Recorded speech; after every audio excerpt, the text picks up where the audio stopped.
Buen día Puerto Rico, buen día República Dominicana y buen día a todos los países de Hispanoamérica. Bienvenidos a nuestra Escuela Bíblica Dominical. Hoy es domingo 8 de diciembre.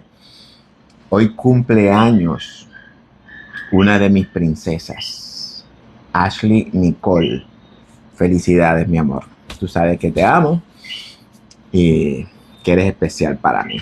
Bienvenido a nuestra escuela dominical de hoy. Hoy tenemos un tema diferente. No vamos a trabajarlo en una manera diferente. Ya no voy a dejarme guiar por el expositor, porque el expositor lo que hace es como encajar a uno en esos pasajes bíblicos y como que las enseñanzas que el expositor trae no armonizan con los textos bíblicos. Por tanto, este va a ser una escuela bíblica abierta, es decir, que no vamos a estar sujetos a ningún expositor, sino simplemente sujetos a la escritura. Y vamos a comenzar los estudios bíblicos trabajando con los evangelios. Hoy vamos a comenzar con el Evangelio de Mateo y vamos a trabajar hoy la tentación de Jesús. Anote eso por ahí y eso está en Mateo 4. Amén. Desde el capítulo 1 en adelante. Pero como todos saben, Lucas también habla de esta tentación y Mateo tiene un par de versículos. Y lo que he hecho, como siempre, es tratar de consolidar estos versos buscando la manera de cómo lograr integrarlo y entender lo que Lucas nos quiere decir, lo que Mateo nos quiere decir y el poquito, ¿verdad?, que Marcos nos quiere decir. Pero como siempre les he dicho que al final de todo, aunque los enfoques estén a diferentes audiencias, el enfoque siempre nos va a llevar a un mismo resultado, a la verdad que nos quiere transmitir el escritor. Lo único que está enfocado a unas audiencias diferentes: Mateo a los judíos, Marcos a los romanos o a los gentiles, porque es lo mismo, y Lucas a los griegos y a los gentiles, que vienen siendo básicamente lo mismo.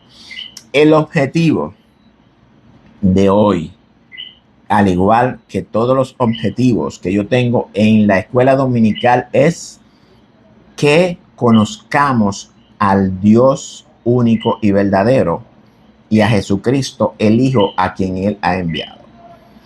Dice Apocalipsis 19:10 que el testimonio de Jesús es el espíritu de la profecía, y por profecía entendemos toda la escritura. Teniendo eso claro, vamos a empezar con el texto de hoy. Si ustedes escuchan por ahí un coquí y unas cositas de esas, pues tranquilo, porque eso lo que está haciendo es animándonos el ambiente de hoy en la mañana. Bueno, no de hoy en la mañana, porque esto lo estoy grabando sábado por la noche. Pues como mañana tenemos culto y pues estamos aquí por eso. Bueno, vamos a empezar rapidito. Otra cosa bien importante que deseo que entendamos es que ya en otras ocasiones he enseñado que los textos no podemos interpretarlos literalmente. Es decir, que nosotros debemos de discernir cuando un texto es metafórico o contiene metáfora y literal, o cuando el texto es literal, o cuando es como habla Jesús, ¿verdad? En parábolas. Es nosotros la responsabilidad de discernir estas narraciones bíblicas. En el estudio de hoy, todas las escuelas bíblicas, todas las congregaciones han interpretado el texto de la tentación de Jesús dentro de un contexto literal. Hay una buena enseñanza dentro del contexto literal, sí, pero dentro del contexto espiritual, que es lo que en realidad el escritor nos quiere transmitir por medio de esta narración literal, por así decirla, esta narración de Jesús, no me atrevo a decir que sea una metáfora completa, pero sí, es una especie de metáfora, aunque no completa, pero bueno, vamos a ver. Siempre le he dicho que no importa si es una metáfora, no importa si es una narración literal. Lo importante de todo esto, de toda la escritura, es que discernamos el mensaje que el escritor quiere transmitirnos por medio de esta narración. Sea metafórica, alegórica, simbólica, literal, no importa. Lo importante es enfocarnos en el mensaje que Dios nos quiere transmitir por medio de esta escritura. Tomando eso en consideración, vamos a continuar con el estudio.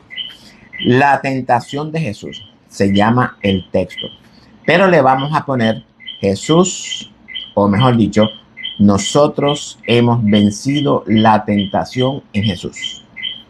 ¿Qué le parece? Porque vamos a aprender ahorita que esas tentaciones que Jesús está experimentando, somos nosotros quienes estamos experimentando en Él.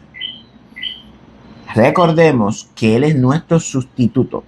Es nuestro sustituto en todo. En la vida, en la muerte, en la sepultura, en la resurrección, en las tentaciones. En todo Jesús es nuestro sustituto. Y las tentaciones no se queda atrás.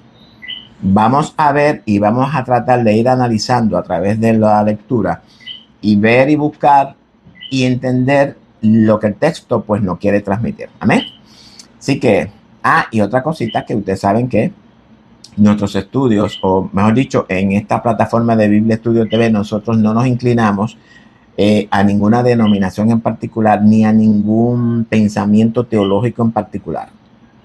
Nuestros estudios están fundamentados en la palabra del Señor. Punto. No hay denominación, no hay pensamiento teológico, sino lo que la Escritura nos revela. Entonces, Jesús fue llevado por el Espíritu al desierto para ser tentado con el diablo. Vamos a ir esto en una manera básicamente expositiva para que podamos entender de qué se trata todo esto. Porque dice que Jesús fue llevado por el Espíritu.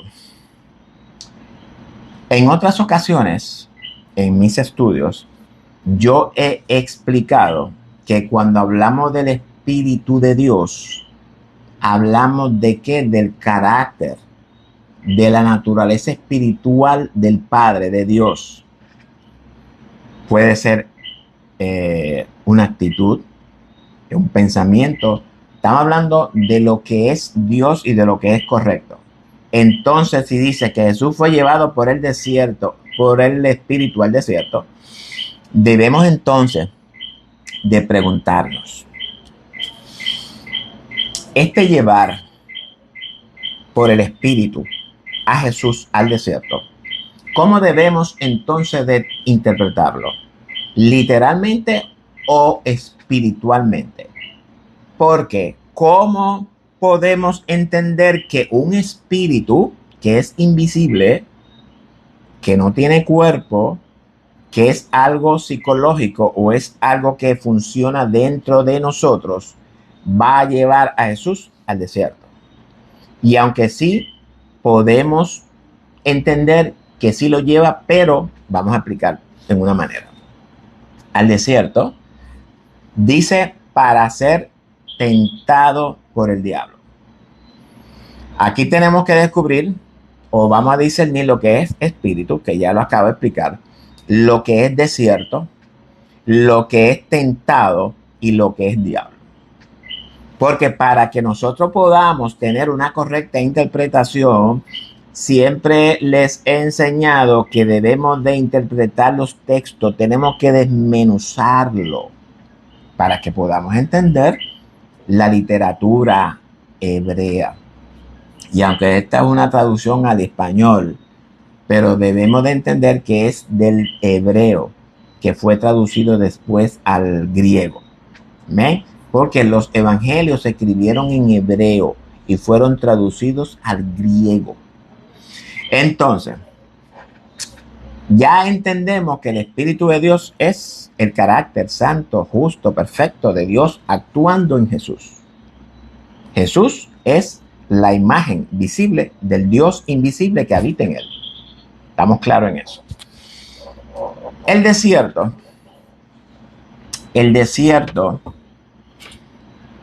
en el contexto literal y en el contexto espiritual. En el contexto literal es un lugar desolado, un lugar inhábito donde no hay seres humanos, es decir, un lugar seco, árido, donde no hay vida. Eso es un desierto, un lugar desolado. Ahora bien, cuando hablamos de un desierto en el contexto espiritual, en el contexto bíblico, hebreo, el desierto tiene una connotación o tiene un significado espiritual. Ahora bien, ¿qué es un desierto en el contexto espiritual? Voy a dar 2 de las 4 que encontré. Bueno, una de ellas fue obviamente la literal. Significa prueba y transformación. Eso es lo que significa desierto. Los 40 años de los israelitas en el desierto fue un periodo de purificación y preparación. Entonces, tomando en consideración esto que acabamos de entender de la definición, entonces, ¿qué podemos entender de Jesús? Que Jesús va a entrar entonces ahora en un proceso de purificación y preparación. ¿Para qué? Para lo que tiene que enfrentar. Más adelante vamos a hablar. ¿Ok?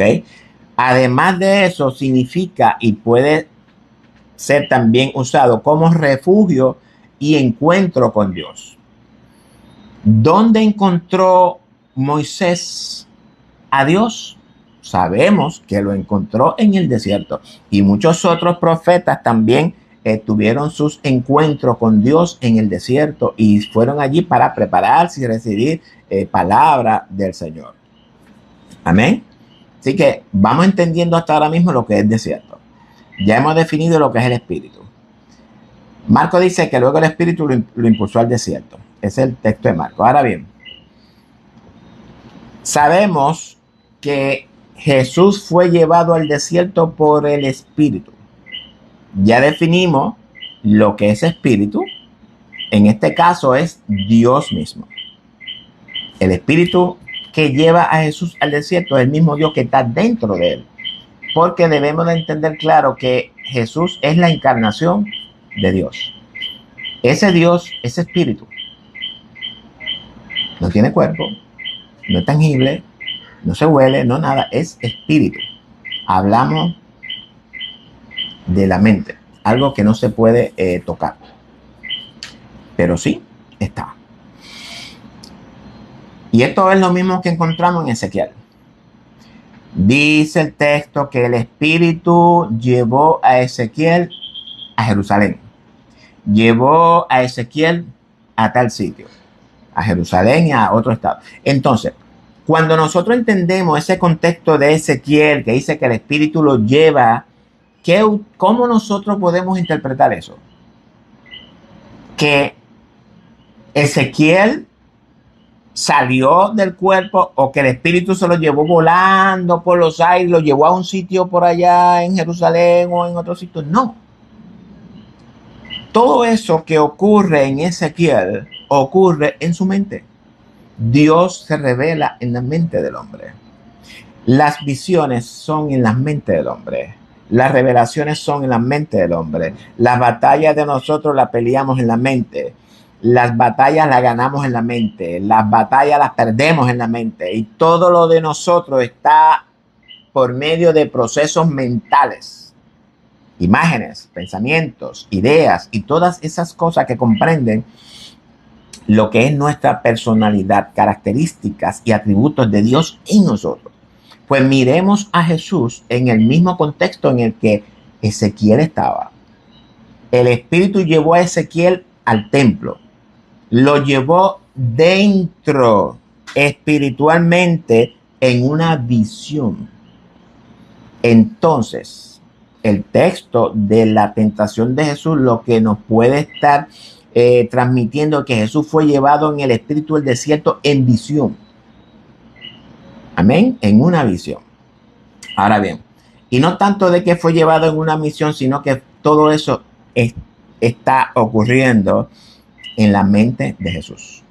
Yo sé que para muchos esto es algo inverosímil, algo que no lo pueden entender, algo que la ortodoxia o la teología que hay en nuestra congregación no lo aceptan.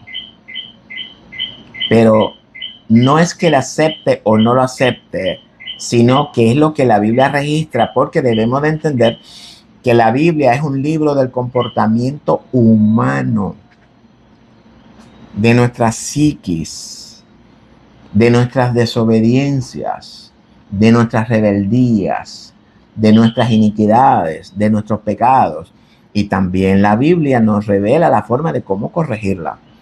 Pero hasta que nosotros no aprendamos a ver las narraciones bíblicas como dramas que ocurren en las mentes de los hombres y son plasmadas en especie de metáfora, dándole vida a los personajes psicológicos, no sé si me están entendiendo, no vamos a lograr entender lo que la simbología de la Biblia nos quiere revelar. Si no entendieron, pues tranquilo, no hay problema con eso. Entonces, hablamos de que el desierto es espiritual o literal. Bueno, yo no creo que es un desierto literal. Yo, de acuerdo a lo que yo he estudiado en la escritura, yo no me llevo de lo literal, yo me llevo de lo que yo he aprendido en la escritura, de lo que Dios me ha mostrado a través de la escritura, que este es un pasaje espiritual. Jesús fue llevado al desierto en el espíritu. Ahora, todo esto ocurre ¿dónde? En la mente de Jesús.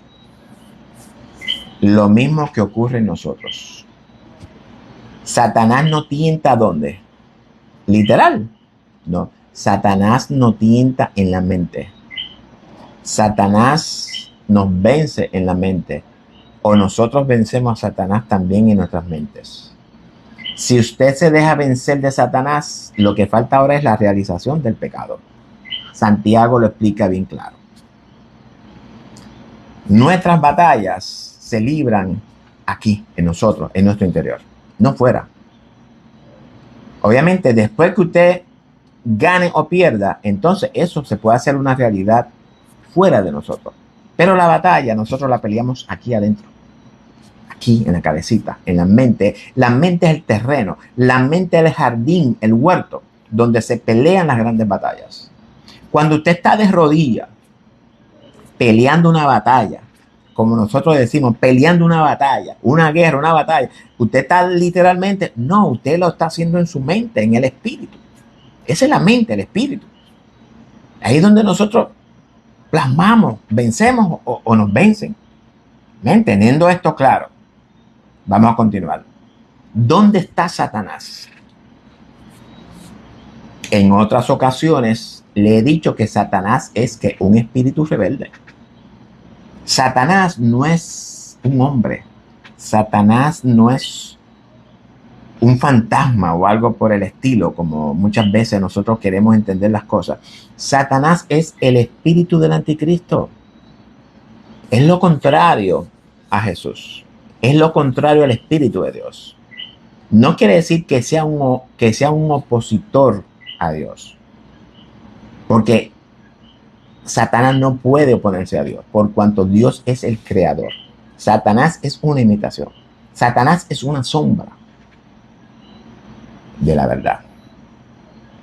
La moneda que tiene dos caras. Un lado es la verdad y el otro lado es la mentira. La verdad es la moneda con dos caras. Entonces, en otras veces también le he explicado que el enemigo de nosotros está dentro de nosotros, no fuera de nosotros. Satanás no está fuera. Satanás actúa en mí como actúa en usted y estaba ahora mismo en la mente de Cristo porque Cristo fue hecho igual que nosotros. Cristo fue humano, igualito que usted y que yo. Con su pro, con sus contra, con Satanás, es decir, con Caín y con Abel, los dos. ¿Para qué vino Cristo? Vino para darnos a conocer la verdad. Él le dijo a Pilato que venía del testimonio de la verdad. ¿Cuál es la verdad? ¿Cuál es la verdad? Que nosotros somos hijos de Dios. Continuamos. Jesús fue hecho al igual que nosotros en todo el sentido. Así que ya vimos que estamos viendo a Jesús, el hombre, presentando un escenario de una batalla. El bien contra el mal. Tentado. Ahora bien, ¿qué es una tentación? Porque dije que íbamos a chequear lo que era una tentación. Una tentación es cuando tú pruebas a alguien con el objetivo de que ese alguien ceda y haga lo que tú quieres que él haga. Eso es una tentación. Entonces podemos ver acá que dice que si el diablo lo llevó para tentarlo, el diablo lo que pretende es que buscar la manera de probar a Jesús para ver si Jesús cae y cede y hace lo que el diablo quiere que haga. Eso lo hacía yo antes. Eso lo hacía usted también. Que Satanás nos probaba, nos tentaba y nosotros hacíamos lo que él quería. Eso es tentar. Pero Jesús no se dejó tentar. O no que no se dejó tentar, sino más bien que no cayó en la tentación. Como yo caí y como usted también cayó. Porque eso fue lo que Cristo vino a demostrarnos. Que el pecado se vence. Pero el pecado nos tiene a nosotros esclavizados. Y Cristo vino precisamente a liberarnos de esa esclavitud. ¿Amén? Así que, y estuvo allí en el desierto, ya vimos lo que es el desierto, el lugar de preparación espiritual, 40 días. 40 días. ¿Por qué 40 días? Recordemos que todo esto yo siempre he dicho que tenemos que hacernos preguntas. ¿Por qué 40 días? ¿Cuántos años tuvo Israel en el desierto? 40 años. Vamos por ahí. Ahora bien, estos 40 días son proféticos que representan los 40 años que tuvo Israel en el desierto. Simbolizan los 2 días proféticos de Oseas. Simbolizan los 2000 años del cumplimiento del tiempo de la iglesia o el tiempo de los gentiles o un milenio que es un 1000 años simbólico, que es lo que vimos que vamos a ver ahorita en Apocalipsis 20. Es decir, que en esos 40 días que Jesús supuestamente estuvo es una simbología que nos da a entender que la tentación de Jesús fue desde el principio hasta el final. Jesús está siendo tentado por usted y por mí. Él está siendo tentado por mí. Yo no estoy allá. Yo no estoy en el Antiguo Testamento. Yo estoy ahora aquí, 2000 y pico de años después de. Entonces, lo que significa es que esa tentación de Jesús es desde el principio hasta el final. Todas estas numerologías representan esos 40 días. Y era tentado por Satanás y estaba con la fiera.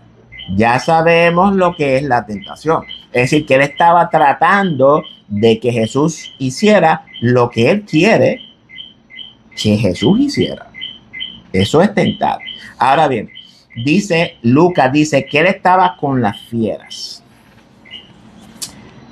Aquí, si ustedes no entienden lo que yo le estoy diciendo aquí, ustedes me parece a mí que mucho menos lo van a entender. Porque cuando hablamos que estaba con las fieras en el desierto, con las fieras, en el desierto hay fieras.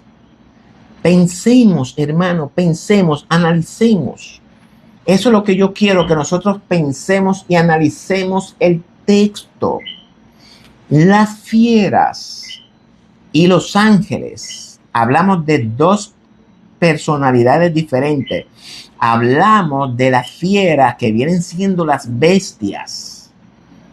Las fieras representan los pensamientos bestiales, tomando en consideración los pensamientos de Caín, que eran del mal. Y los ángeles, y ya en otras ocasiones yo lo he explicado, que los ángeles representan los pensamientos, los consejos, las instrucciones, la palabra de Dios. Todo eso son simbología en la cual están representados los ángeles. Los ángeles no son seres voladores con alas como nos los han pintado. Eso es ¿cómo se llama? Una metamorfosis o una, no recuerdo ahora mismo, teofanía o algo por ahí, que es lo que se llama.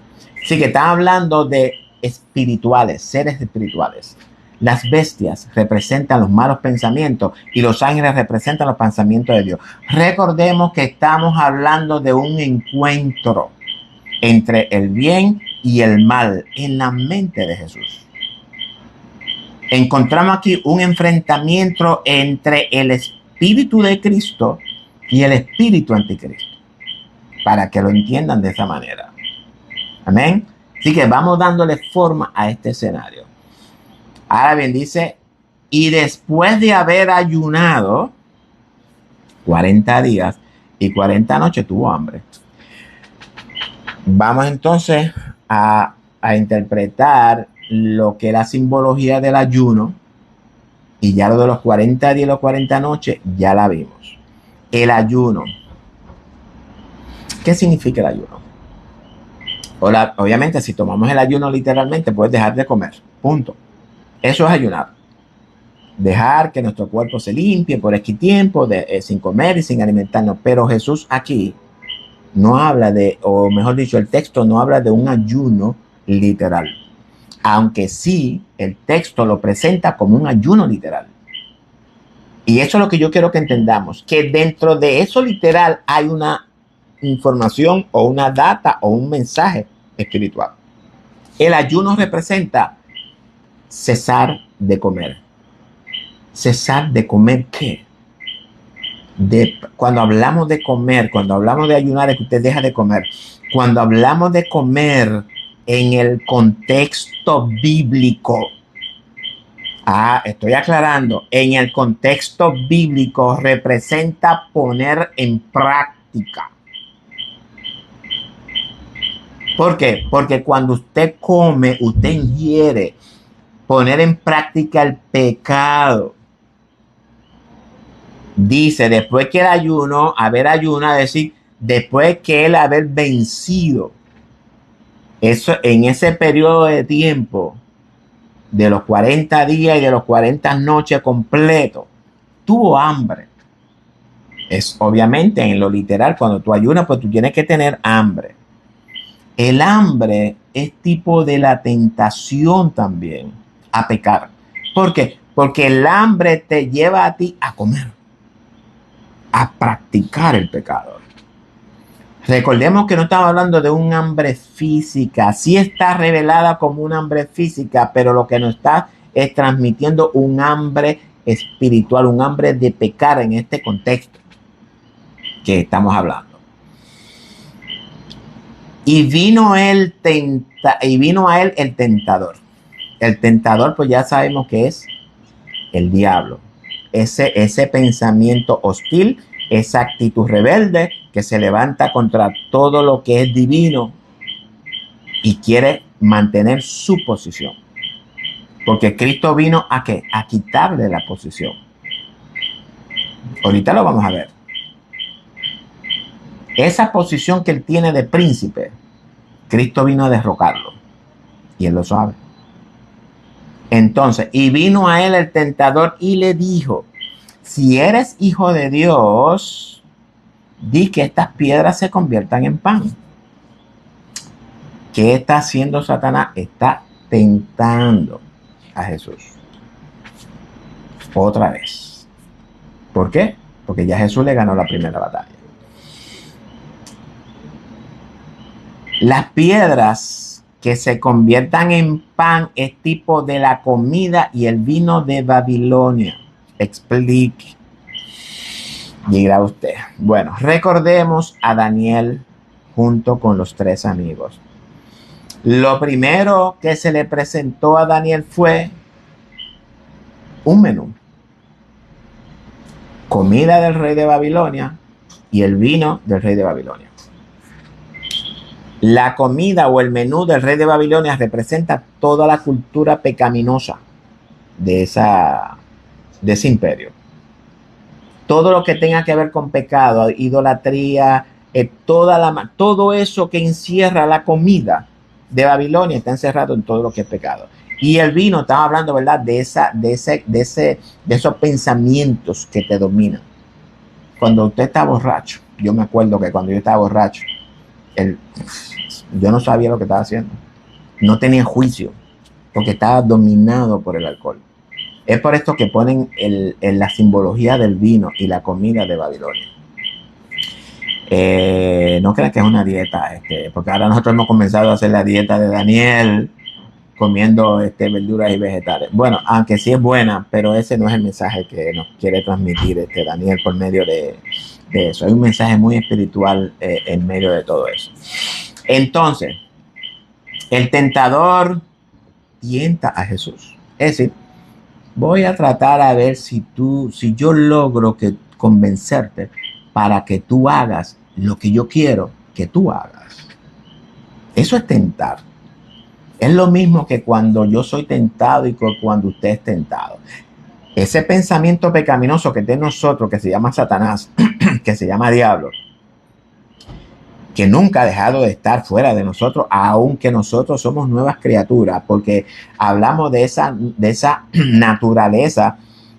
Recordemos que la naturaleza pecaminosa espiritual de nosotros fue crucificada con Cristo.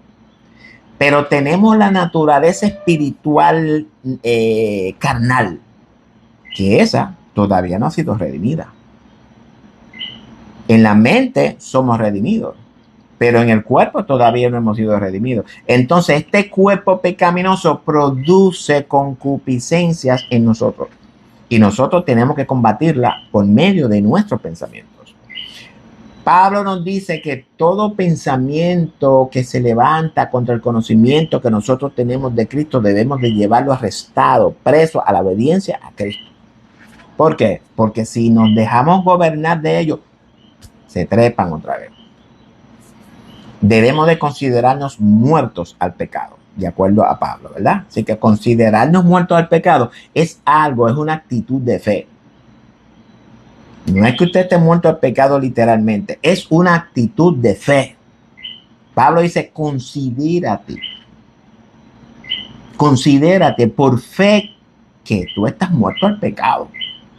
Porque cada vez que esa tentación venga a usted va a decir, yo estoy muerto al pecado, yo no le puedo hacerte caso. Yo espero, ¿verdad?, que estén entendiendo lo que estoy diciendo. Él respondió y dijo, escrito está. Así que Jesús lo lleva todo ¿a qué? A la escritura. ¿A cuál escritura? A la del Nuevo Testamento. ¿En qué testamento o en qué pacto estaba hablando Jesús cuando fue tentado? Jesús fue tentado en el antiguo pacto. Eso de que el evangelio pertenece al nuevo pacto es una mentira. La historia, vida y muerte de Jesús, eso es Antiguo Testamento. Con la muerte de Jesús se cierra el antiguo pacto. Y los 2 días de reposo, que obviamente porque eso tiene una doble interpretación. Los 2 días de reposo es el tiempo de los 2 días de Oseas, o el tiempo de los 40 años, el tiempo de los 70 años, que también puede ser, o el milenio, o el tiempo de los gentiles, o el tiempo de la iglesia, como usted quiera, no hay problema. Y la resurrección de Cristo, que viene siendo entonces cumplida en ese momento, pero se representa dentro del contexto espiritual la resurrección de Cristo en nosotros, literalmente. Ya nosotros hemos resucitado espiritualmente. Esa es nuestra primera resurrección. Entonces hablamos de que la escritura a la que Cristo se refiere es la del Antiguo Testamento.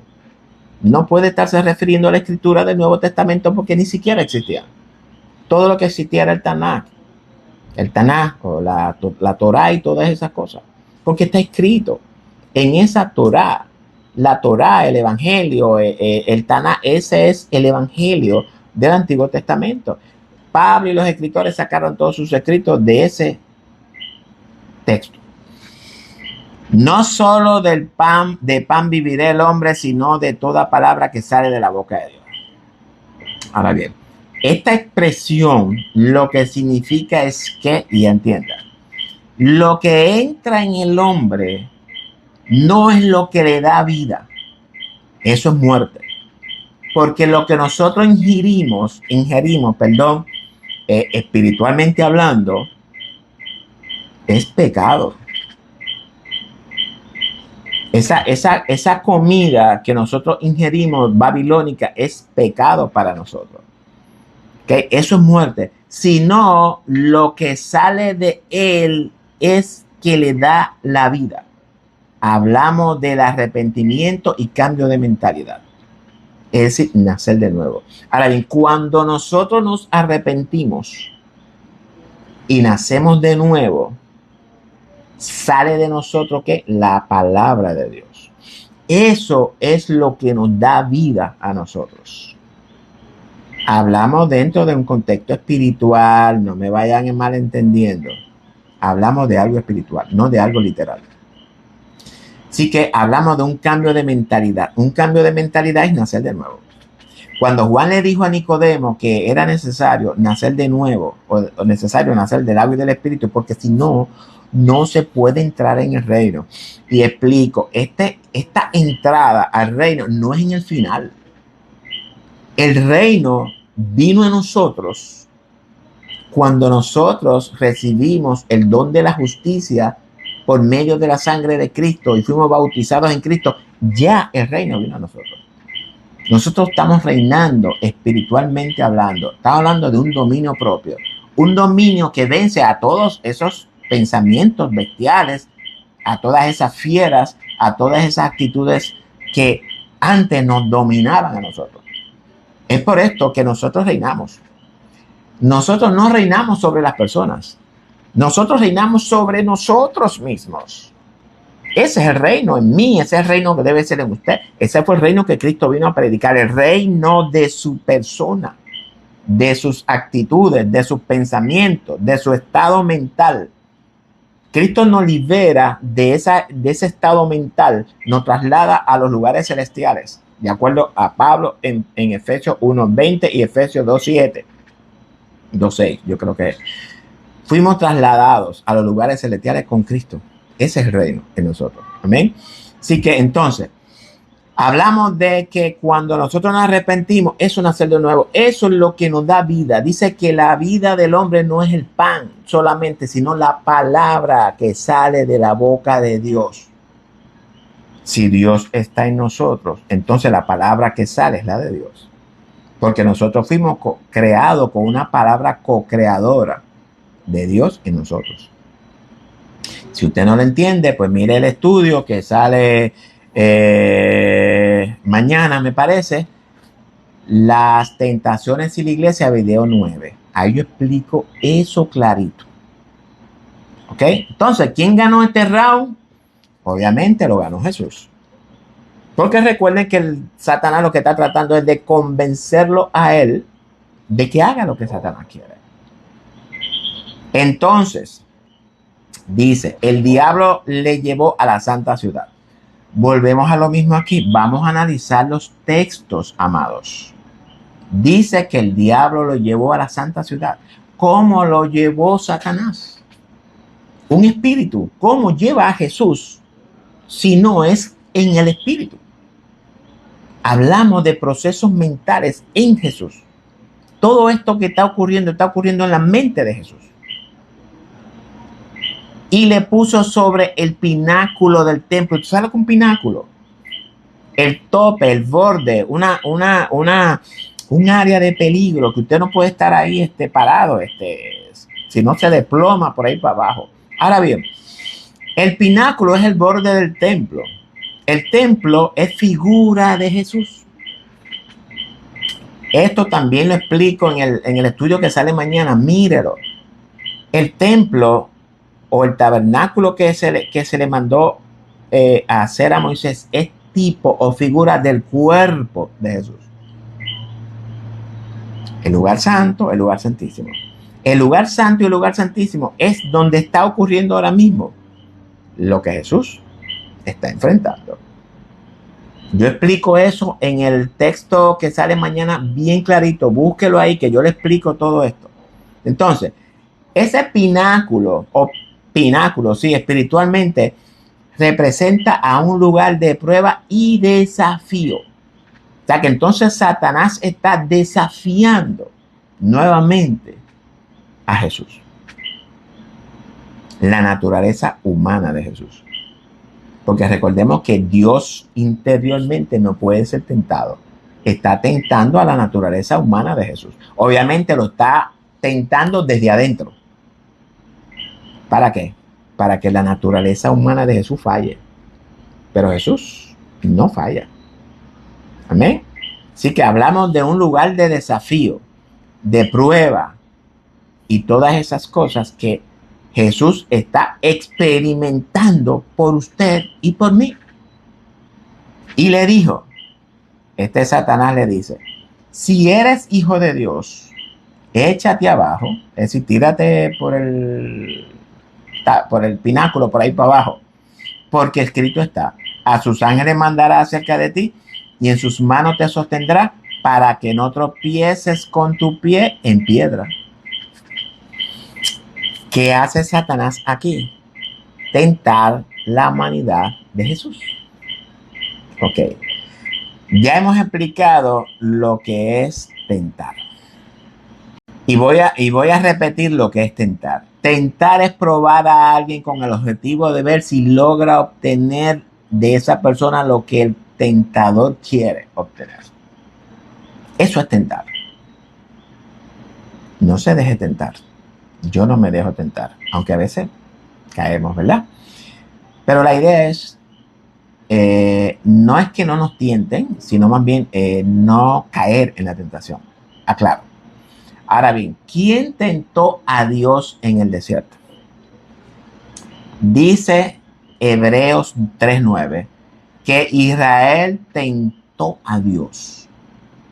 Es decir, lo probó.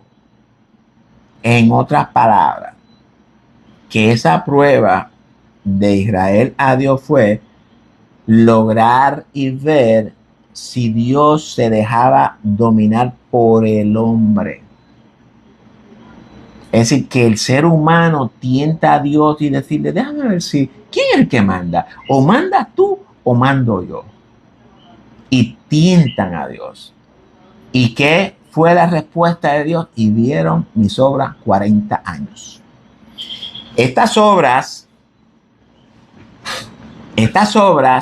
que vieron por 40 años representa el castigo por su desobediencia. No entraron a la tierra prometida. Eso es para que nunca intentes tentar a Dios. Dios no puede ser tentado, ni Él tienta tampoco, porque Dios es el creador de todos. Dios es espíritu, Dios es ley.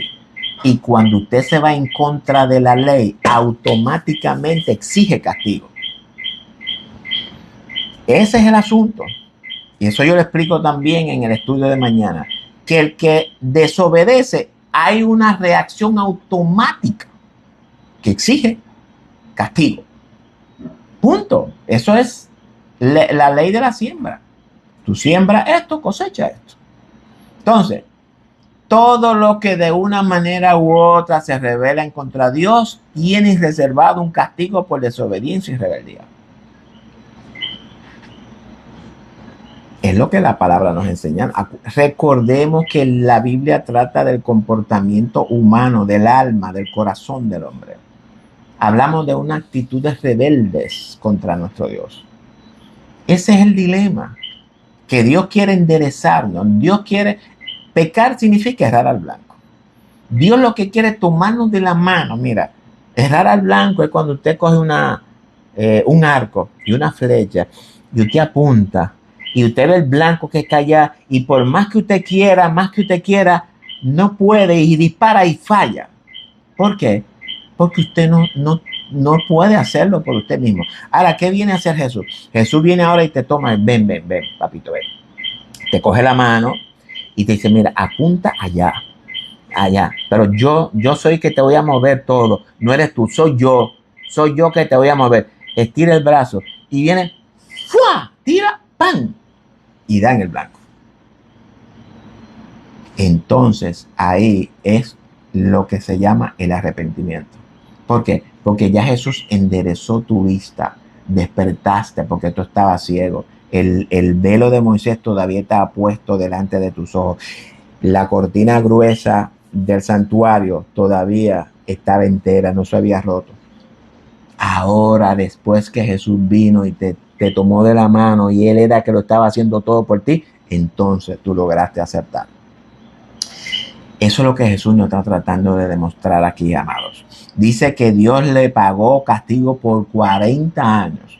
Es decir, que esos 40 años de Israel es un presagio del tiempo de la iglesia. La humanidad desobediente está ahora mismo en ese estado de pecaminosidad y está en un estado de desobediencia. Yo quiero que entendamos que Israel es un tipo, figura de la humanidad en la Escritura. Esos 40 años de Israel representan la época de la iglesia, o la época de los gentiles, por así decirlo, de 2000 años.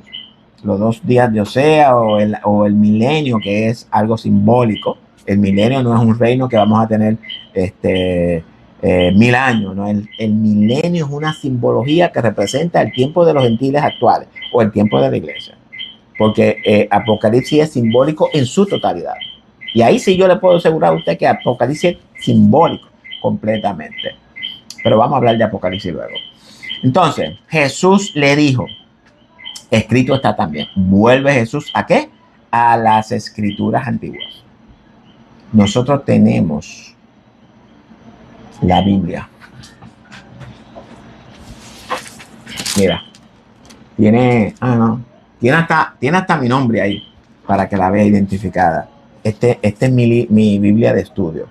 Por eso que ustedes ven que está media sucita y todas esas cosas, pero esta es mi Biblia de estudio. Tengo otra allí que también está desbaratada. Quiero mandarla a rehacer. Pero lo que nos quiere transmitir Jesús es que a esos pensamientos pecaminosos en nosotros lo tenemos que combatir por medio de su palabra. La palabra escrita. Pero esa palabra también está en nosotros. Porque si nosotros recibimos el Espíritu de Dios, entonces la palabra está en nosotros. Nosotros tenemos la mente de Cristo. Efesios 2 lo dice. Efesios 1 lo dice, que Dios toma a Jesús después que Jesús conquista el reino, y ese reino, esa actitud, ese carácter lo toma y lo pone en nosotros, lo pone como cabeza de nosotros, la iglesia, que somos el cuerpo. Eso no es difícil de entender, amados. Si nosotros leemos a Efesios, lo vamos a encontrar. Y esa carta de Efesios es espiritualmente todo. Todo lo que Pablo habla en el capítulo 1, 2, todo eso es espiritual.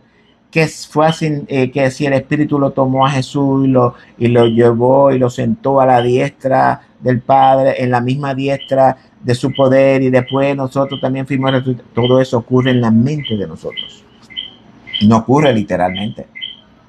Porque ¿cómo podemos pensar que puede ocurrir literalmente? Hasta que nosotros en la iglesia no se nos enseñe que el evangelio es actitudes, es cambio de mentalidad, es cambio de estado mental. Ese nacer de nuevo que Jesús exige es movernos de un estado de conciencia caído pecaminoso a movernos a un estado de conciencia celestial en santidad. Eso es lo que quiere decir el nuevo nacimiento expresado por Jesús a Nicodemo. Lo que pasa es que si nosotros no interpretamos las escrituras, nunca vamos a salir del hoyo en el que estamos, amados. En las iglesias se tienen que enseñar esto. Hablamos de actitudes de comportamiento, porque en la iglesia yo veo gente que predican, que leen, que cantan, esto, aquello y lo otro. Y cuando usted mira esas actitudes, cuando usted ve las reacciones de ellos, cuando alguien le hace algo que se molestan, la bestia sale enseguida. ¿Qué evangelio es ese? La bestia. Sale a relucir la bestia. En vez de salir a relucir Cristo, sale a relucir la bestia. Porque no hemos nacido de nuevo. El cambio todavía no ha surgido en nosotros. No hemos sido nuevas criaturas. Todavía las cosas viejas están en nosotros. Y dice Pablo que al ser nueva criatura, todas las cosas viejas pasaron y aquí todas tienen que ser hechas nuevas. Y eso no se está enseñando en nuestras congregaciones. En las congregaciones lo que tenemos allí es un grupo de niños. Sí, pórtense bien para que cuando mueran se vayan al cielo. Porque si se portan mal se van al infierno. Entonces la gente está atemorizada. La gente no sabe lo que es comportarse bien. La gente no sabe lo que es el evangelio. La gente no sabe qué es lo que Jesús vino a hacer. Ni siquiera saben de qué son salvos, ni para qué son salvos, ni cuándo son salvos. Eso no se enseña en nuestras iglesias. No se enseña el arrepentimiento. No se enseña la santidad. No se enseña la justicia. No se enseña el amor. Amarnos unos a otros. Yo creo que a veces, bueno, usted debe de saberlo, si en su iglesia hay esa batalla. Las iglesias están separadas. Dentro de la misma congregación estamos segregados. Estamos como los corintios. Que dicho sea de paso, es tipología de nosotros. Los corintios. Dijo Cristo en Juan 17 que seamos uno. Como Él y el Padre son uno. Que nosotros también seamos uno. Y que cumplamos la ley en los mandamientos del amor, y eso no se está haciendo. Yo he visto gente en la calle con letrero que dice yo amo a Cristo, Cristo es mi chofer o qué sé yo, y crúcele usted por el lado y alguien que le haga un corte pastelillo para que usted vea cómo le saque el dedo y le dice eso es lo que somos. ¿Por qué? Porque eso es lo que se está vendiendo en nuestras congregaciones. Pan y circo. Pan y circo. Es entreteniendo, es un jardín de infancia lo que tenemos en las congregaciones con payasos, esto, aquello y lo otro. A eso no fue lo que Jesús nos llamó. Es por esto que somos tentados y caemos. Pero Cristo aquí nos está enseñando cómo que nosotros debemos de actuar para que cuando seamos tentados, no quiere decir que no vamos a ser tentados, pero para que cuando seamos tentados, sepamos cómo debemos de actuar. Porque ya Él venció las tentaciones por nosotros. Por tanto, si Él es vencedor, nosotros somos más que vencedores en todos los aspectos. ¿Ok? Así que Jesús le dijo, escrito está también, no tentarás al Señor tu Dios. Póngala, ya con eso venció. Otro round que ganó Jesús. El ser humano muchas veces trata de manipular a Dios. Es por esto que vemos que muchas religiones, a veces yo digo que sacan al Dios de la Escritura, lo sacan, lo ponen acá, le dan su forma y le dicen, tú ves, así es que yo quiero a mi Dios. Y te pongo en una esquinita y en esa idea que yo tengo de ti es con la que yo vivo. Y así muchos vivimos en este mundo con una idea errada de quién es Dios, de cómo Dios opera, de cómo opera en mi vida, porque dependiendo de la idea que nosotros tenemos de Dios, es como Él opera en nosotros. Si nosotros tenemos la idea de un Dios chiquito, fracasado, que no me ayuda, que se olvida de mí, que me dejó abandonado, pues, ¿qué más usted puede esperar? Porque ese es nuestro concepto de Dios, es la conciencia que tenemos de Dios.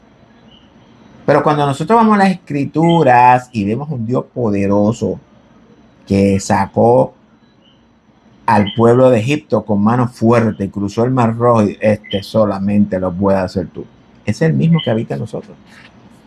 Si lo hizo con él, lo puede hacer conmigo.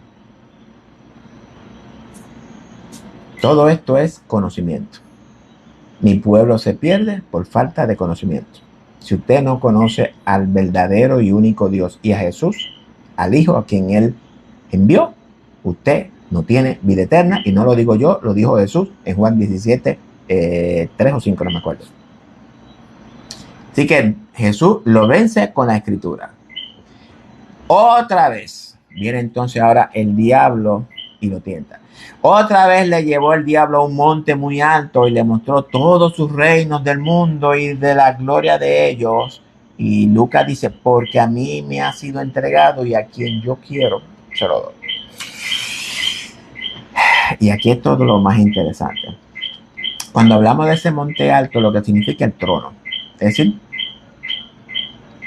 Satanás está sentado en el trono de la humanidad, que es en el corazón de la humanidad. Obviamente estoy hablando de la humanidad pecadora, no de nosotros, porque en el trono de nosotros está sentado Cristo.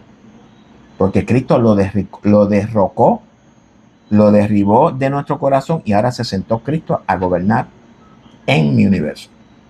Él está afuera. Dice este monte muy alto y le mostró todos los reinos del mundo y la gloria de ellos. Así que Satanás en el huerto, al hacer caer a Adán, Adán perdió todo el reino, toda la gloria de los reinos del mundo que estaban en manos de Satanás. Y eso es lo que vamos a ver ahorita en Daniel 4. Todos esos reinos, al él desobedecer, cae y el reino pasa entonces ahora a posesión de la naturaleza pecaminosa del ser humano. Porque ese es Satanás. Si usted no lo sabe, Satanás es este cuerpo, la naturaleza humana que es la que nos vive tentando y tentando. La naturaleza humana es la que estaba tentando el propio Jesús, para que lo vayan entendiendo. Ahora bien, ese monte muy alto, símbolo del trono de la bestia. Ahora bien, en el libro de Daniel, en el capítulo 4, hay una historia fascinante de un rey que tenía un glorioso reino, majestuoso, donde todo era maravilla. No voy a explicar eso. Y de repente el rey se enorgullece buscando tener la posición de Dios. ¿Qué pasó? Que Dios le quita el reino y lo manda con los animales o con las bestias del campo, pero dice el texto que el cepo, que es una simbología que representa el trono del reino en el hombre, fue quedado mientras el hombre se convirtió en una bestia. Y dice que le quitó el corazón de hombre que tenía, es decir, el corazón del hombre representa pues el corazón de Dios en el momento, y le fue quitado y le fue cambiado por un corazón de bestia. Esa es la bestia que nosotros llevamos por dentro, esa bestia. Y dice que tuvo 7 tiempos. No voy a explicar la metáfora esta completa, pero yo tengo un estudio de eso.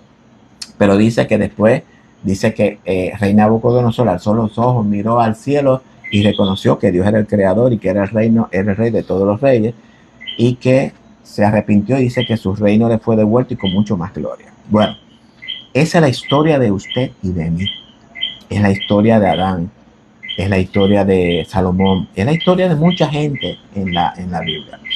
Así que ese trono, ese cepo es el trono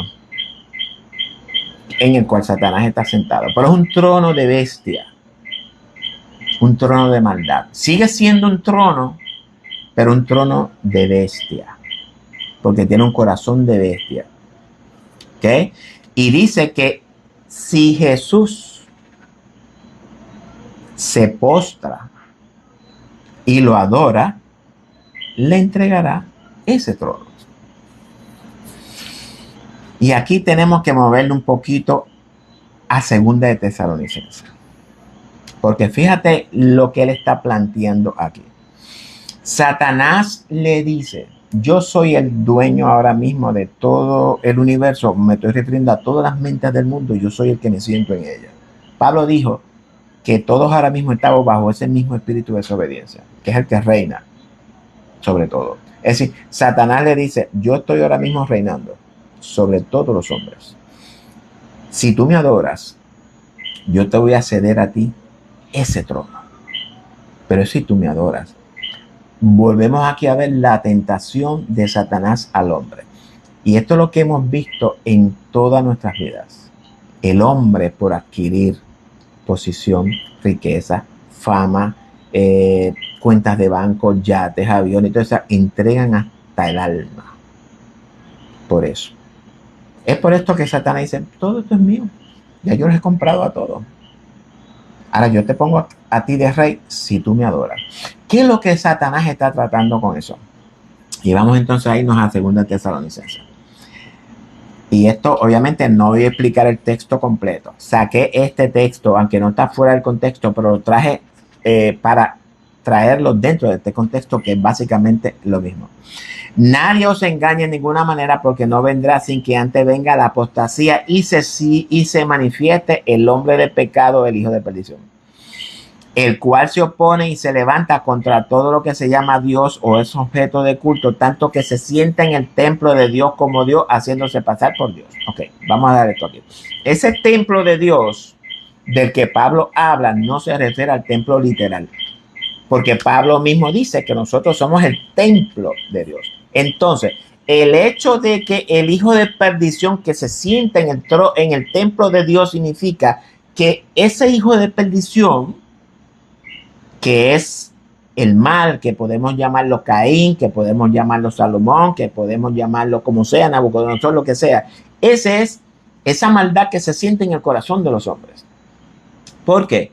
Porque esa maldad quiere ser Dios, que es lo que vimos en el Daniel 4, que el individuo, que Nabucodonosor se creyó Dios.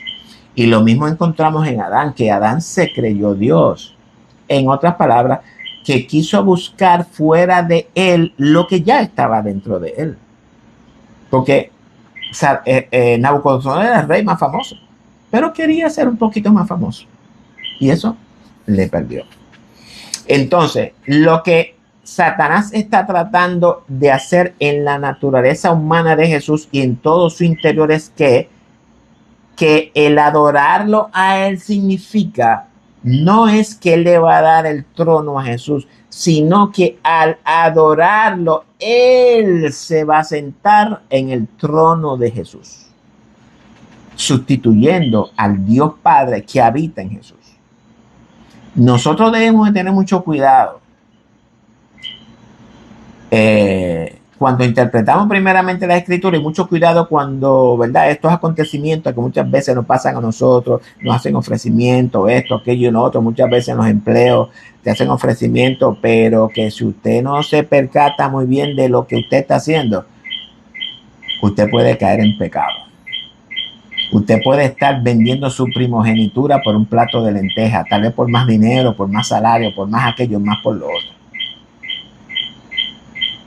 Vamos a estar claros en esto. Entonces, Satanás lo que está tratando es de sentarse en el trono del hombre, en el templo, como Dios. Pero Jesús le dijo: vete, Satanás, porque escrito está: al Señor tu Dios adorarás y a él solo servirás. Y cuando hubo acabado la tentación, se apartó de él por un tiempo. Esto lo dice Lucas. Ahora bien, ¿por qué por un tiempo? Ahora vamos a Apocalipsis 20. Los 1000 años de Apocalipsis. Que la teología pretribulacionista, premilianista, ha violado este texto totalmente. Y me perdona si usted es tribulacionista, aunque yo sé que todas nuestras congregaciones son pretribulacionistas.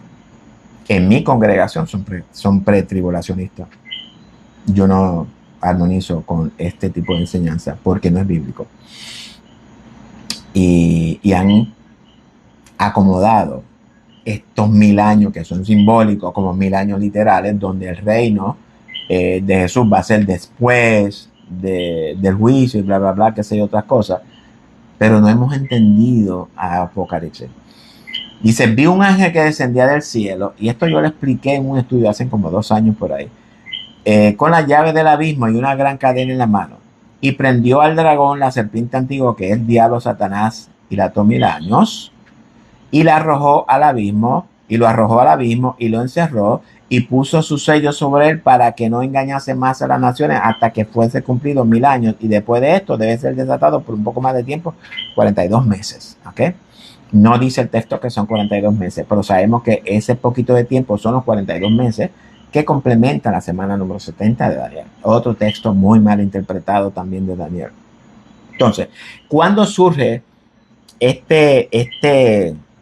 restricción? Porque no es que Satanás se le ata la mano para que no haga nada. El contexto de prender al dragón y encadenarlo quiere decir que le redujo, es decir, que le restringió su poder. Satanás no puede actuar con el poder que actuaba antes, porque cuando Cristo resucitó, fue que Satanás fue atado. Es más, de hecho, él dijo que venía a atar al hombre fuerte para poder saquear la casa de Satanás. Y Satanás fue atado en ese tiempo. Ese tiempo que ha venido transcurriendo, Satanás ha estado atado, es decir, restringido. No quiere decir que no esté operando. No. Sigue operando, obviamente, pero no en su manifestación completa. Pero Satanás está sanando su herida. Ya la herida de Satanás está básicamente sana porque es lo que estamos viendo en el mundo. Todo esto que está aconteciendo, todo este desastre de sexo, de pornografía, de prostitución, de todo esto que está ocurriendo en el mundo, es Satanás en sus aguas. Ahora mismo ya la bestia que sube del agua está, y la bestia que sube de la tierra también está. Entonces hablamos de que ese poquito de tiempo que Satanás soltó a Jesús, el contexto nos lleva al último periodo de tiempo de la historia, que son los 42 meses, que dice, pero por un poco de tiempo le solté. Es decir, mientras estuvo restringido, soltó a Jesús. Es decir, nos soltó a nosotros. Porque Satanás, pues, a nosotros, no es que no nos pueda tentar. Obviamente, estoy hablando de la naturaleza humana de nosotros pecaminosa. Ese espíritu que genera concupiscencia en nosotros, que se levantan contra el conocimiento que nosotros tenemos de Dios en nosotros. Todo eso es lo que Jesús llama Satanás y diablo. No estaba hablando de un personaje. Está hablando, ¿verdad?, de un ángel caído. Y hablamos de ángel, está hablando de consejos, pensamientos, actitud y todas esas cosas. Vamos a estar claros. Entonces, pues, ese ángel fue restringido por un poco de tiempo. Pero ese ángel, de acuerdo a Apocalipsis 13, dice que viene arrastrando todas las actitudes, comportamientos, atributos de todas estas bestias que hubo antes de que este famoso personaje que se llama la bestia, que es la cabeza de del dragón, perdón, porque hablamos de la bestia. La bestia es la naturaleza humana, Pero el dragón es este pensamiento, esta actitud, este ángel caído, es el dragón. Y obviamente lo de Apocalipsis 13, el que sale del agua es el dragón, con una bestia de 7 cabezas, y esa cabeza, una de ellas fue herida, pero la Biblia no dice cuál de ellas fue herida. Obviamente es nuestra responsabilidad buscar cuál de esas cabezas está herida, y cuál de ellas fue herida y cuál de ellas fue sanada. Ya yo se lo dije en Daniel 4. Estaba hablando del imperio babilónico, que es el que se va a levantar nuevamente. Lo que pasa es que nosotros nos han vendido una historia fantástica de un hombre poderoso que se va a levantar, pero que él se va a levantar después que nosotros nos vayamos de aquí. La Biblia no enseña eso, perdónenme. Así que, entonces, dice que después de dejarlo, es decir, que ya Jesús vence. En todas las tentaciones Jesús venció. Por tanto, si Jesús venció toda la tentación, nosotros somos más que vencedores sobre todas estas tentaciones, las cuales Jesús tuvo que pelear. Bueno, vamos a continuar para darle final a esta escuela bíblica dominical. Me perdonan, pero tuve que salir un momentito y tuve que hacer un corte en el video. Bueno, para resumir, ya hemos aprendido que la tentación de Jesús fue en la mente de Jesús, en la conciencia, en el corazón, en el alma, en el interior, como usted lo quiera llamar, siempre y cuando sea en el interior de la persona. Aprendimos también que somos tentados todos nosotros en el mismo sitio. Las tentaciones ocurren en las mentes. Antes de nosotros cometer la falta, cometer el pecado, la tentación viene primeramente a nuestra mente por medio de pensamientos, por medio de imágenes, por medio de ideas, por medio de cualquier evento, la vista, lo que oyes o lo que sea. Y todo depende de qué nosotros hacemos con esa idea, con ese pensamiento, con esa imagen. Y vimos que el propósito del diablo o el propósito de Satanás es lograr en nosotros lo que él quiere, es decir, tentarnos o probarnos para ver de qué manera él puede lograr en nosotros lo que él quiere lograr en nosotros. Y el propósito de Satanás, el propósito del diablo es simplemente quitar a Dios del corazón de nosotros y él asumir la posición de Dios y sentarse como si fuera Dios en el corazón del hombre. Ya eso lo vimos en 2 de Tesalonicenses y eso fue lo que aprendimos en este día, de que el Satán lo que quería era con Cristo, era quitar a Cristo o quitar a Jesús, quitar a Dios del corazón de Jesús y él sentarse en el corazón de Jesús. Pero vimos que por medio de la palabra Jesús lo venció. Y es lo mismo que nos está enseñando a nosotros. Es decir, que por medio de la palabra, si Jesús venció, también nosotros podemos vencer. Amén. Así que, y otra cosa que aprendimos fue que Jesús en los 40 días proféticos, lo que nos revela el texto es que Jesús fue probado desde el principio hasta el final. Esos 40 días proféticos, pues ya lo vimos representado en lo que son los 2000 años, el tiempo de los gentiles o el tiempo de la iglesia o el milenio, como ya vimos. Lo que nos quiere decir es que ya Jesús experimentó todas las grandes tentaciones que nosotros hemos experimentado y muchos otros han experimentado. Y hablamos de ¿qué? De el pecado, de las riquezas, de la avaricia y del poder y de todos esos pensamientos diabólicos que someten y esclavizan perdón, las voluntades de todos los hombres. Nosotros debemos de aprender a tener un corazón manso y humilde como el de Jesús. Es lo que Jesús nos enseña. Entonces, también, ¿qué más? ¿Qué más aprendimos? Nos falta todavía el texto número 11. Entonces, ya vimos que Satanás lo dejó por un rato, ya explicamos esos 42 meses. Entonces, dice, y el diablo entonces le dejó, y aquí vinieron ángeles y le servían. Entonces, una vez que Jesús vence a Satanás o al diablo, dice que entonces vinieron ángeles y le servían. Ya hemos explicado lo que significa ángeles, lo que simboliza. Simboliza pensamientos, actitudes, consejos, instrucciones, preceptos y todo lo que glorifica a nuestro Dios creador. Es decir, que una vez que Cristo vence a Satanás, ya Satanás sale fuera del panorama. Ya esas bestias, ya esas fieras que dice Lucas, ya no están en el panorama, ahora solamente están que está el carácter, la naturaleza divina, las actitudes correctas, los pensamientos correctos, los consejos correctos, el comportamiento correcto, que es el verdadero, la verdadera justicia que Dios quiere ver manifestada en nosotros. Ya Jesús la cumplió. Por tanto, ahora nosotros, si Él vive en nosotros, entonces nosotros debemos de vivir en la misma manera en la que Jesús vivió.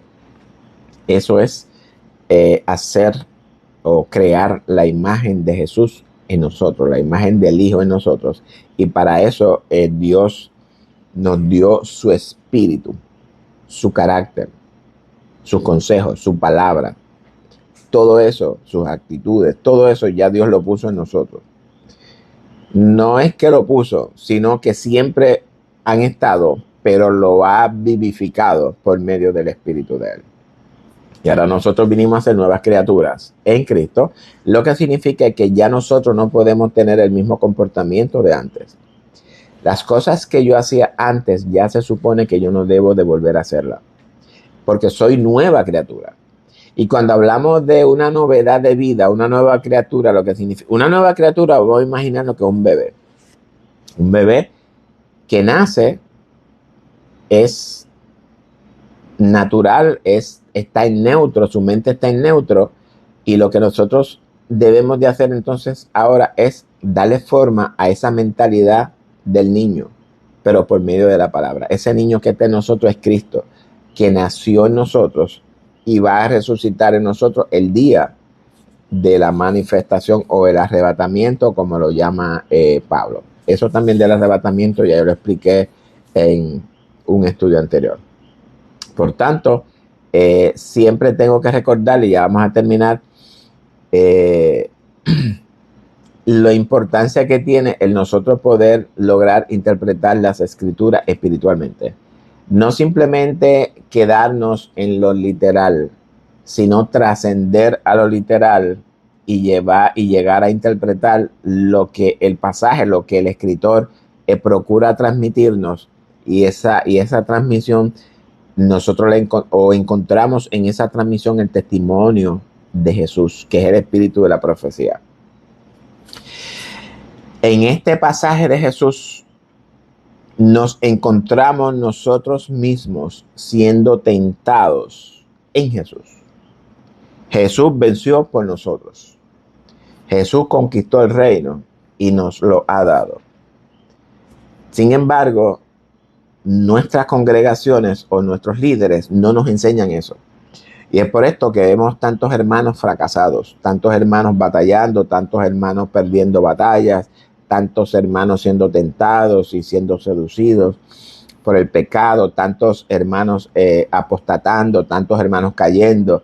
¿Por qué? Porque no se le enseña a cómo enfrentar todas estas tentaciones y qué son las tentaciones y qué nos enseña la palabra en cuanto a las tentaciones. ¿Quién es Cristo en nosotros? No nos enseñan cuál es mi posición en Cristo. Mi posición en Cristo es reinar. De acuerdo con Pablo en Efesios capítulo 2. Esa es nuestra posición. Nuestra identidad es que somos el Hijo.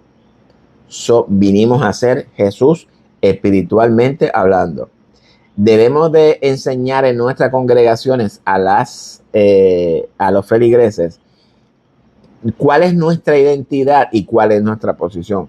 Porque cuando estamos conscientes de quiénes somos en Cristo y de quién es Cristo en nosotros y de quién es el Padre en nosotros y quiénes somos nosotros en el Padre, las cosas cambian. ¿Ok? Esto es bien importante que lo entendamos. La posición. Mi posición es reinar con Cristo. Estamos en el linaje de Cristo. ¿Ve? Así que bueno, yo espero que esta clase dominical de hoy haya sido de bendición para todos ustedes. Si usted entiende que este estudio bíblico le ha sido de crecimiento, de edificación, pues yo le exhorto a que lo comparta con todos sus hermanos en las redes sociales, los hermanos de la congregación, a su familia, a todos sus amigos, todos los grupos en los que usted se encuentre. Comparta este estudio, síganos por nuestra plataforma de YouTube, dele a la campanita, regálenos un like, ¿verdad? Para que YouTube pues nos dé la oportunidad de ir expandiendo y llevando, proclamando el mensaje de la palabra de Dios por todo el mundo. ¿Y qué más? Bueno, pues nada, será hasta la próxima. Disfrute el culto de su iglesia en el día de hoy y nos veremos la próxima semana, donde traeremos otro estudio de los evangelios. Lo que estoy planificando es ir tomando versos o pasajes de los 3 evangelios, o de los 4 evangelios, mejor dicho, y lo que son sinópticos, pues lo consolido, y los pasajes de Juan, que básicamente son pasajes bien particulares los de Juan, pues también lo voy a traer de esta manera y lo voy a explicar. En eso, vamos a basar lo que es la escuela dominical y vamos a soltar entonces el expositor. Vamos a tener una escuela libre de temas, y si usted entiende que hay algún tema que a usted le gustaría que se lo expliquemos, pues simplemente siéntase en la libertad de comunicarse vía WhatsApp, mensajería, y nos dice ¿verdad? El pasaje que usted necesita que se le explique, y si quiere que traigamos un estudio referente a ese pasaje, pues también lo puede hacer. Así que Dios me lo bendiga a todos. Gracias por la oportunidad, gracias por el patrocinio, gracias por acompañarnos esta hora y pico. Aunque yo sé que las clases bíblicas deben de durar por lo menos 1 hora y media, pero no lo voy a maltratar tanto. Así que nada, será hasta el próximo domingo, si el Señor lo permite. Así que disfrutemos en nuestra clase de hoy. Así que Dios me lo bendiga a todos. Cuídense por ahí.